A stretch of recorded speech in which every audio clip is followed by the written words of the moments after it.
Friends, now we will talk regarding the abstractions and the abstract things and the concrete things and how to connect the abstract things with the concrete things. And normally we see the experts who are in the domain, the subject matter experts who are called the SME, the subject matter experts. They normally talk in the abstract voices, in the abstract terms, with abstract concepts, and these things are talked as a theoretical basis. But normally the people in the ground line who really works on the ground real works and concrete works, these kind of works are called the concrete works in the industry.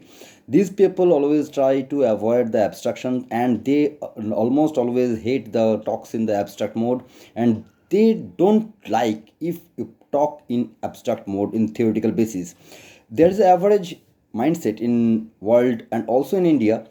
People hate the abstract talks. They think, what will I do with these abstract concepts? But when we are talking with the experts or the subject matter experts in any domain, they always talk in the abstract mode, in the upper points, upper nodes of the tree. They see the things from the helicopter view, and they don't come to the ground directly, because what they can talk in 5 minutes, they can't explain concretely within 3 hours. So when the experts talk, they always talk in the abstract mode that can communicate the whole thing in the 5 minutes, and everyone understands what to do next, and the whole the tree, the terminals and the bottom lines, and how to instruct the things to the ground line workers in the way. The abstract talks are the high level talks, and in that way they can see the whole pictures from the helicopter, and the whole connecting dots, the unconnected nodes, they can connect in the abstract way. This helps to decide the big solutions and big scenarios when you are standing in the abstract point of view.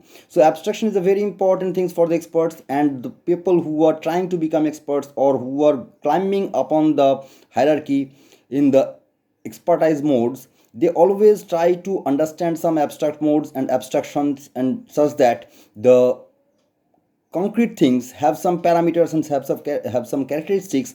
Those they identify, and they pull them up towards the upper parts of the tree, such that they can find some common things, and how to connect these common things with the other problem domains, such that they can use the solutions which are made for other problem domains, and they can use or reuse those solutions in their current problem domain. To do these connections between the unconnected dots, the abstraction is the only key which help the experts to connect the unconnected dots in the multiple domains, such that they can use the software used for the structural engineering to the accounting domain, or a software which is used in the accounting or financial domain can be used in the healthcare. So this abstraction is very helpful to understand and reuse the solutions already provided for the other domain, and to pull it to the current domain to get the things done.